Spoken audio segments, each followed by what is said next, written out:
Okay guys, good morning. So today we're going to do our tutorial on how to stage a professional interview. We've prepared for this, we've got our shot list and our schedule, we're ready to go. Let's just kind of go over things a little bit before we start.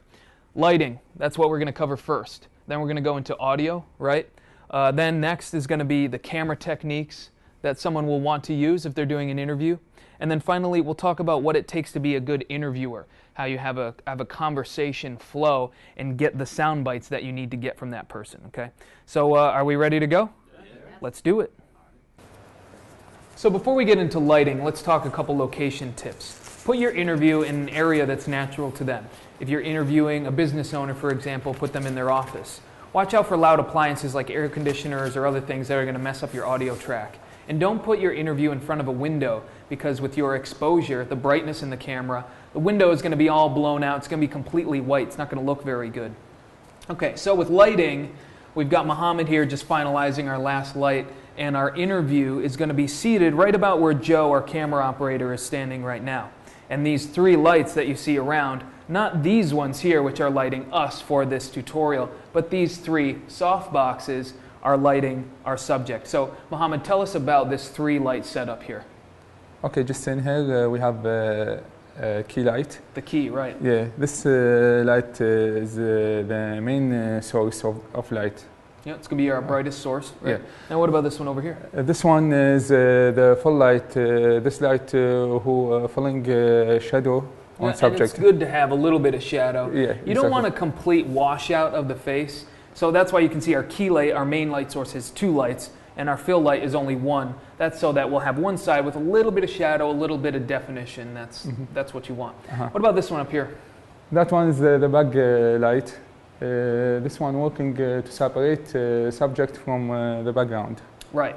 And it'll also give them a nice kind of little highlight, which looks good. Yes, too. correct. Yeah. Now there is something else you need to consider when you're lighting, and that's color temperature. We'll get into it more with camera, but when you're dealing with that, you have to be careful and set your color temperature settings in your camera to the same as your light. So we'll cover that a little bit more later.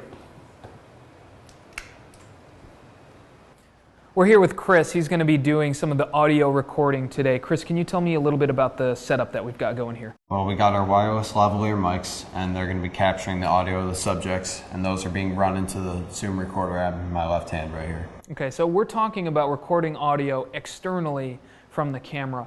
Why not just use the camera mic, for example? Well, the camera mic just doesn't have the best quality audio possible. Yeah, and we'll actually let the viewer listen to that right now. So what you're hearing right now is the actual microphone that comes on the camera. We're using Canon DSLRs, and you're hearing that it's very thin, it's ambient. It's not the quality sound that you get from something like a lavalier. Also, I should mention that we could be running these microphones right into the camera, but these cameras are not necessarily designed to capture quality audio. Something like this Zoom recorder is going to do a much better job of that, going to give us a much better signal. Okay, Chris, what about something like a shotgun mic? We can see in our wide shot here that Jen actually has this, this shotgun on a boom pole for us, and why not just use something like that? Well, the shotgun mic is alright sometimes, but you can't always get as close as you'd like to your subject without the mic being in the shot, so the lavalier would be a better choice for an interview setup. Yeah, and we'll let them hear that as well. What you're hearing right now is the shotgun mic. You can hear it's better than the camera mic, but it's still not ideal, and having that lavalier nice and close just gives you that nice, rich, full-bodied sound. Now, quick note on mic placement, make sure that your interview is going to wear some sort of collared shirt, because then you can clip the wireless lav to them, and make sure you place it nice and close to them. Don't have it down here. You're not going to get a very good signal. Okay, lastly, Chris, since we are recording audio separately from the camera, we're going to need to sync the audio to the video. How do we do that? Well, we're going to use the slate that you have in your hand, and the clap from that is going to peak the audio file, and that is where we'll sync up the audio and video. Right, so every time we roll, we'll call what's on the slate and clap it, just like the movies. So we're almost ready to shoot our interview. We've got Mohammed seated in here just temporarily so we can make some final camera adjustments, and that's what Joe's working on now. Now, Joe, there's a lot to consider here with the camera. Let's keep it kind of basic, but the first thing I want to talk about is color temperature. I had mentioned that when we were talking about lighting. just show us, without going too much into it, just show us what it would look like if the color temperature settings in the camera did not match the color temperature of our light source. If you see here, if I crank it up much too high, Muhammad gets too hot, too red and orange. If I crank it down much too low, you can see he becomes very blue, much too cold.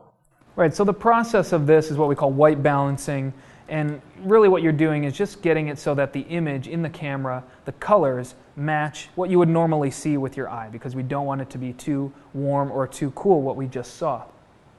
Okay, now Joe, talk about the framing that you have here and some of the things to look for. Sure thing. Well, the first thing I look for is headroom, because you see if he doesn't have enough headroom, it cuts off the top of his head, and if he has too much headroom, he just looks like a floating head.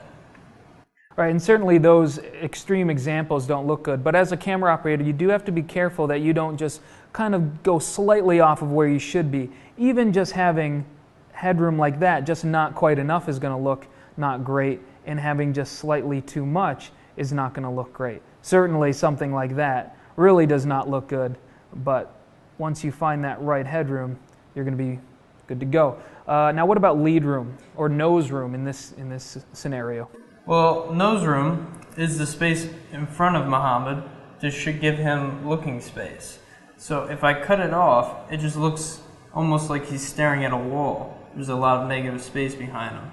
So it's nice to just give him space in front of him to give him something to look at. Right, and what Joe's done is he has placed Muhammad more toward the left side of the screen, but what he hasn't done is something like this. That would be giving him just a little bit too much, so we'll place that back where it should be.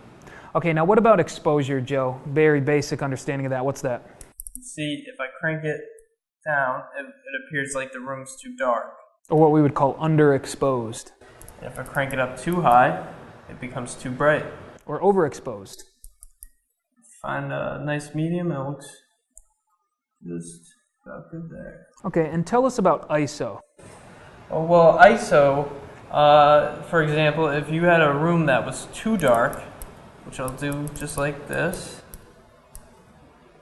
ISO, if you crank it up, it raises the camera's sensitivity to light.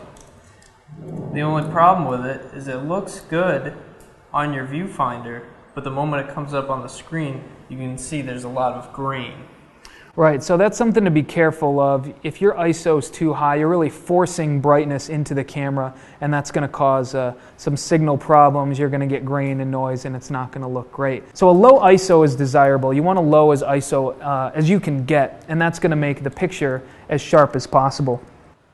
So the last thing I want to show you guys is a frame rate comparison. We're shooting in 24 frames per second on this camera over here. That's the film standard. It's the traditional film standard. It has a good look. We like it. You use it for movies and music videos, but also for HD video and commercials, and your typical drama television shows are all going to be shot in that. What we have over here, though, is 60 frames per second, and you can see it looks a little bit different. It looks more like a home movie. You could use that for a reality show or a documentary. It has that much more realistic, like you're really there kind of feel. We can also use it for slow motion, right? That's right.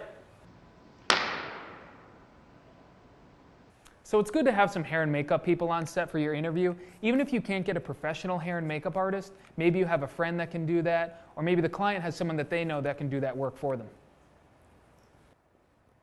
I think I'm good to go. So your interview isn't going to look in the camera, they're going to look off camera at your interviewer. And Jen's here, she's a good interviewer. Now Jen, this is such an important part of the process. All of the technical stuff that we've gone over today, if the conversation doesn't work, then the interview really kind of falls apart. So what to you is the most important part of being an interviewer? What's important to me is to make sure that the person I'm interviewing is comfortable with me. So before the interview actually begins, I'll sit down and I'll kind of go over the topics that we're going to be discussing. That way there's no curveball thrown at them. And basically I just want to kind of get to know them a little bit on a personal level, and that makes people more comfortable. So it'll flow better as we get into the interview. Okay. Thanks, Jen. Thank you. All right, guys, that's it. So I hope you enjoyed this tutorial. We'd like you to watch some of the other ones. We have some links in the descriptions below. We've got a tutorial on camera and depth of field. We've got one that goes a little bit deeper into lighting. We also have one from our recording instructor about miking a drum set. And then go check out some of the other videos on our YouTube channel. We got lots of cool stuff to watch. But don't forget to check out thenewschool.us and enroll today. We'll see you in class.